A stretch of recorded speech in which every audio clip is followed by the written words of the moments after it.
Hello guys, this is one सुलो and अब मैं आऊँ आपके साथ नया लोग के साथ अब देखने का।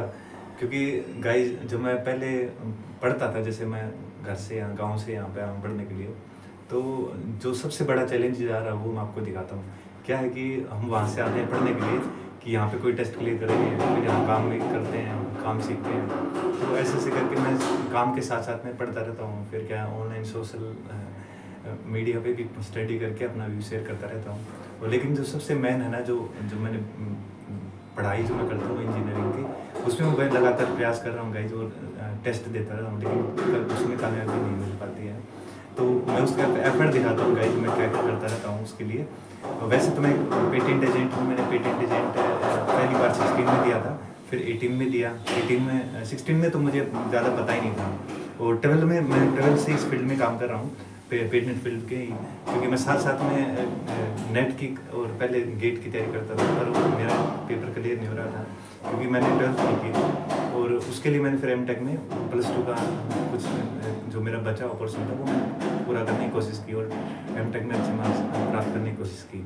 और कुछ जो अपने लेवल पे प्रोजेक्ट हो सकते थे वो मैं एमटेक पे प्रोजेक्ट किया। और अभी मेरी कोशिश जारी है कि पेटेंट फील्ड में जो जैसे लर्निंग है और जो टेक्निकल इन्वेंटिव थिंकिंग है वो मैं कैसे डेवलप करूँ, कैसे मैं कहीं भी जाऊँ तो कोई प्रॉब्लम देख एनालाइज करूँ और उसको टेक्निकल सॉल्यूशन कैसे लेकर आऊँ। लेकिन टेक्निकल सॉल्यूशन के साथ में क्या है, थिंकिंग डेवलपमेंट के साथ में मेरा ये है कि कैसे मैं उस जो टेक्निकल प्रॉब्लम है उसका मैं कोई प्रोडक्ट या थिंकिंग कैसे सोचूं। तो जब मैं पढ़ूंगा मेरे बेसिक क्लियर होंगे, जो मेरी एनालिटिकल स्किल है, थिंकिंग स्किल डेवलप होगी, तभी मैं कर पाऊंगा।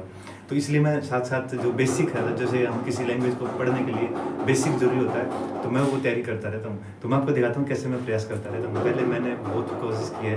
पहले जैसे मैं यहाँ आया हूँ, मैंने रूम लिया, फिर काम करता हूँ। फिर क्या है, काम करने के बाद मैं सोचता हूँ कि जैसे रूम लेकर यहाँ पे स्टडी एनवायरनमेंट है, यहाँ पढ़ने से सब कुछ हो जाता है, पर ऐसा नहीं है गाइज। यहाँ पर आने के बाद क्या होता है, हम अलग स्टेज पे आ जाते हैं, मतलब उस स्टेज से आगे चले जाते हैं। जैसे हम किसी घर पे काम करते हैं तो घर का एनवायरनमेंट होता है। अब यहाँ पे देखिए पीजी का एनवायरनमेंट है, तो यहाँ पे बच्चे आप देख सकते हैं पीजी में कैसा एनवायरनमेंट होता है। लेकिन यहाँ भी एक अलग चैलेंज है यहाँ रहने के बाद। यहाँ चैलेंज क्या है गाइज कि यहाँ आने के बाद हमें चाहिए गाइडेंस कि हम कैसे सस्टेन करें, हेल्थ को कैसे मेंटेन करें, कितना हम पढ़ाई करें, कितना करें कि वो सस्टेन करें हमारी हेल्थ को और हमारी जो जीवन शैली है।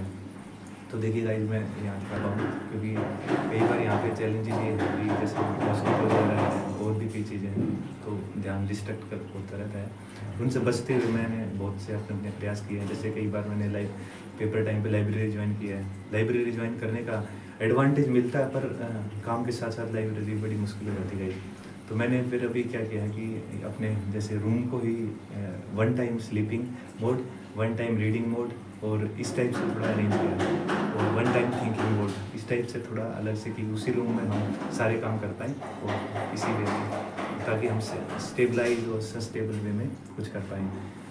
चैलेंज ये आ गया मेरे लिए कि मैं सब कुछ करने के बाद, टेस्ट वेस्ट देने के बाद भी अब कामयाबी नहीं मिल पा रही गाइस। कामयाबी मीन्स कोई टेस्ट वेस्ट क्लियर नहीं हो पा रहा है। तो मैं अपना सोच रहा हूँ कि कोई गाइडेंस मिल जाए, ताकि क्या है कम्पिटिटिव वे में मैं तैयारी कर पाऊँ। वैसे तो स्वयं SWYM क्या है, एक अच्छा इनिशिएटिव है, पर उसमें जो सबसे बड़ी दिक्कत मैं फेस कर रहा हूँ कि कोई सबसे पहले बुक रेफरेंस, उनके लर्निंग जो है वो मटेरियल होता है, लिसनिंग मटेरियल होता है, ना कि कोई रीडिंग मटेरियल जो कि कम टाइम पे हम कर पाए। और सेकंड क्या है कि उनका मटेरियल है वो इतना ज़्यादा, जैसे कोई क्वेश्चन अराइज होता है तो हम उसमें पर्टिकुलर टाइम पे होता है उनका, कोई ऐसा स्पेसिफिक नहीं कि हम फ़ोन करें sir I have some questions, और हम कोई पर्टिकुलर डाउट वगैरह पूछ पाएँ ऑनलाइन तरीके से। ईमेल और these webinar are the very long distance method, तो इस टाइप की काफ़ी कमी है इसमें। तो मैं कोशिश करता रहता हूँ, मैं जो पेपर में देता रहता हूँ तैयारी के लिए, तो एक तो है स्वयं कोर्सेज, NPTEL कोर्सेज, और दूसरा है नेट एग्ज़ाम, और तीसरा है गेट एग्ज़ाम, और साथ में पेटेंट एग्जाम्स। तो इनकी मैं तैयारी करता हूँ ताकि आगे मैं अपना जो स्किल लेवल है और नॉलेज लेवल है वो अपग्रेड करता रहूँ, और आगे कोई टेस्ट वेस्ट क्लियर करके अपना कुछ न कुछ करें आगे फैमिली सर्वाइव के लिए। तो गाइज ये मैं आपको दिखाना चाहता हूँ, मैंने अपडेट किया चीज़ों को और लर्निंग कल्चर लेवल पे, सेल्फ लेवल पे, लेकिन ये बहुत मुश्किल हो पा रहा है गाइस, क्योंकि सबसे ज़्यादा मैं अभी जो जिस स्टेज में आ गया हूँ गाइस, वो ये है कि काफ़ी फैमिली भी, बच्चे भी काफ़ी बड़े हुए हैं और कुछ टेस्ट वेस्ट क्लियर हुआ नहीं है गाइस। और मैं अपना इसका एडवांटेज मुझे इतना मिल पाता है गाइस कि मैं कुछ काम करता हूँ या कुछ जैसे सोशल मीडिया लर्निंग और आइडिया शेयरिंग करता हूँ, तो उसमें मैं कर पाता हूँ, वरना इसके अलावा कुछ भी रिजल्ट गेटिंग नहीं है गाइस इसमें। और मेरा सबसे ज़्यादा यही है कि कैसे मैं, जैसे गांव से आके हम यहाँ पे सोचते हैं कि शहर में आने से पढ़ाई हो जाती है, तो हम शहर में आते हैं, रूम लेते हैं, रूम पर ही पढ़ाई नहीं पाती गाइस, कल्चर का इशू हो जाता है। फिर हम लाइब्रेरी ज्वाइन करते हैं गाइस, लाइब्रेरी में भी दिक्कत आ जाती है गाइस, क्योंकि लाइब्रेरी में भी आप क्या करेंगे, किस थिंकिंग व्यू से क्या करना है, कि गाइडलाइंस की बहुत ज़्यादा इंपॉर्टेंट जरूरत हो जाती है गाइस। और सबसे बड़ी बात कि इस कम्पिटिटिव एनवायरनमेंट में हम अपने एक रेफरेंस में क्या पढ़ना चाहिए, क्योंकि कुछ भी जो स्टडी मटेरियल या कुछ चीज़ें हैं वो हर किसी के लिए कॉमन नहीं है गाइस। उसमें क्या हमें क्या समझना है, कौन सा सब्जेक्ट हमारे लिए इंपॉर्टेंट, ये सारी चीज़ें जुड़ी हैं गाइस। तो अभी मैं कोशिश कर रहा हूँ गाइस इसमें, और देखते हैं आगे क्या है गाइस, क्योंकि अभी मैं ढूंढ रहा हूँ ऐसा कोई गाइड जो कि मुझे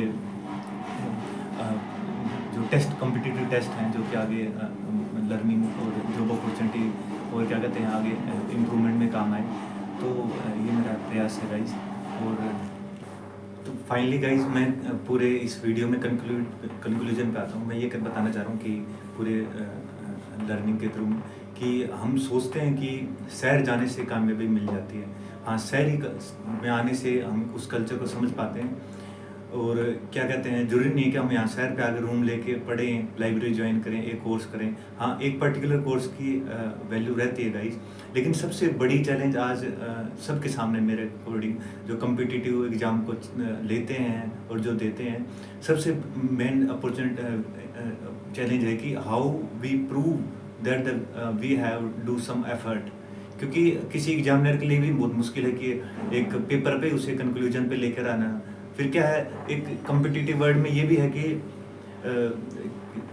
how to we prove our self that we are made for this particular exam, और we are highly motivated person for that particular job और पर्टिकुलर वर्क। सो ये बताना चाह रहा हूँ गाइज कि हम घर पर रहते हैं तो हमें घर क्या कार्य प्रणाली में जुड़ जाते हैं, तो वहाँ से हम निकल के जब हम यहाँ आते हैं तो यहाँ सोसाइटी और क्या कहते हैं इंस्टीट्यूशन प्रणाली से जुड़ जाते हैं। तो लेकिन क्या इन प्रणालियों में भी हमारे पास समय नहीं होता गाइज, क्योंकि हमें काम करने का समय होता है पर सोचने का समय नहीं होता गाइज। कई बार हमारे पास फिर क्या है, स्किल का सेट का समय नहीं होता, हमारे पास गाइडलाइन नहीं होती, क्योंकि नॉलेज टेकिंग अलग चीज़ है गाइज। फिर क्या कहते हैं, प्रैक्टिस, नॉलेज प्रैक्टिसिंग कि हम उस आइडिया को डिस्कस करते हैं, वो एक बिल्कुल अलग चीज़ है गाइज। फिर क्या, उस नॉलेज क्रिएट करना, अपना कोई व्यू प्रोड्यूस करना, वो बिल्कुल अलग है गाइज। उसके लिए चिंतन करना वो एक अलग स्टेप है गाइज।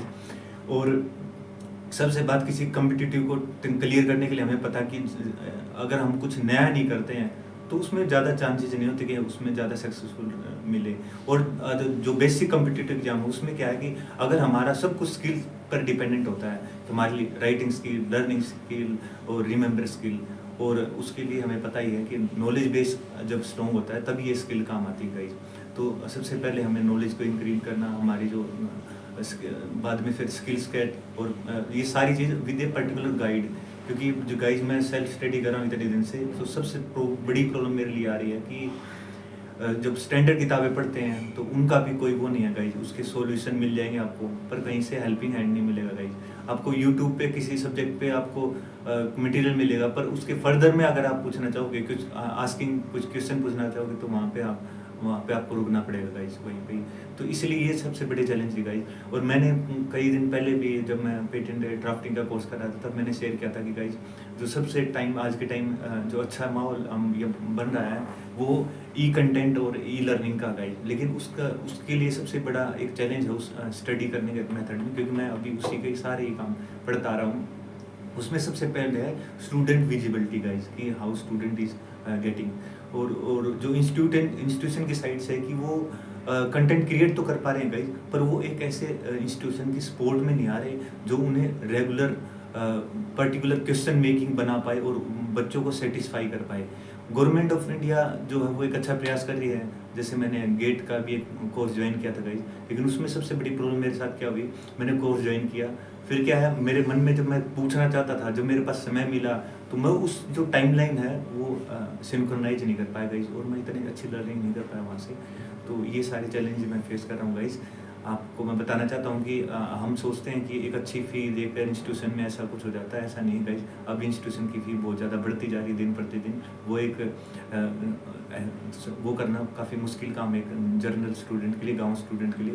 लेकिन क्या है, एक एक पर्टिकुलर स्टेज के लिए अच्छी बात है कि हम उसको अचीव कर लें, लेकिन बाद में अगर हम फर्स्ट टाइम में कुछ नहीं कर पाते तो हमें अपना खुद का एक कुछ ऐसा करना चाहिए गाइज कि ऐसी चीज़ों से जुड़ें, एक सॉलिड पर्सन जो एक्सपर्टीज पर्सन से जुड़ें, जो ताकि जो कि हमें कुछ ना कुछ गारंटी दे कि हाँ, इफ़ अगर आप पहली स्टेज में नहीं कुछ कर पा रहे हो तो थर्ड सेकंड स्टेज में कर पाओगे, या फिर आखिर में आप अपना जो नॉलेज आपने जो गेन की उससे कैसे आप फैमिली या आप अपना सर्वाइव कर सकते हैं। क्योंकि कम्पिटिटिव वर्ल्ड में गाइस सबसे बड़ी प्रॉब्लम ये है कि अगर हम कुछ नहीं हो पाता है तो सबसे धैर्य रखना सबसे बड़ी मुश्किल काम हो जाता है, और उस नॉलेज को हम कहाँ यूटिलाइज करें ये भी एक बहुत बड़ा क्वेश्चन मार्क हो जाता है गाइस।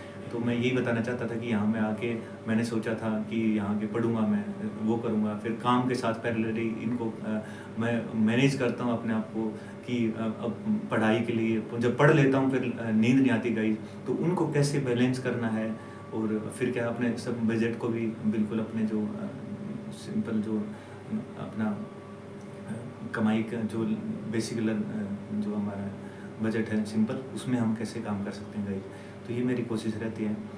तो यही चीज़ें मैं शेयर करना चाह रहा था गाइस, और कुछ नहीं गाइस, ताकि आपको सबको क्लियरिटी हो कि लर्निंग जो स्टडी की बातें करते रहता है हर कोई, वो इतना आसान टास्क नहीं है गाइस। सबसे पहले अपने आप को उस लेवल पर लेकर आना, फिर दिमाग के उस स्टेज को उस लेवल तक पहुंचाना, फिर उसको प्रैक्टिस करना, नॉलेज गेन करना, फिर प्रैक्टिस करना, फिर एक कॉम्पिटिटिव एग्जाम में उतरना और वहाँ पे जाकर अपना परफॉर्म करना। ये हर चीज़ हर स्टेज मैटर करती गई, और सबसे इम्पोर्टेंट इसमें हमारी क्यूरियोसिटी और ऑब्जर्वेबिलिटी, हम कितना ऑब्जर्व कर पाते हैं, और साथ में हेल्थ बैलेंसिंग सबसे इम्पोर्टेंट गाइस, बहुत सबसे ज़्यादा ज़रूरी है। क्योंकि अगर हम कोई कम्पिटिटिव एग्ज़ाम 1 ईयर 2 ईयर के लिए प्रिपेयर करते हैं वो अलग बात है गाइस। कई बार जैसे हायर एग्ज़ाम की हम प्रिपरेशन करते हैं तो उसमें क्या होता है, हमें समय को बहुत ज़्यादा बैलेंस, समय और हेल्थ को बहुत बैलेंस करके चलना पड़ता है, और साथ में सोशल जो फ्लक्चुएशन होती रहती है सोसाइटीज़ में, उसको उसके रिस्पेक्ट में कि हम कैसे अपने एम को फोकस कर पाएँ डिफरेंट एनवायरनमेंट और चेंजेस के अकॉर्डिंग। तो यही मैं बताना चाह रहा हूँ गाइज। थैंक्स फॉर लिसनिंग, और thanks for listening for this one blog.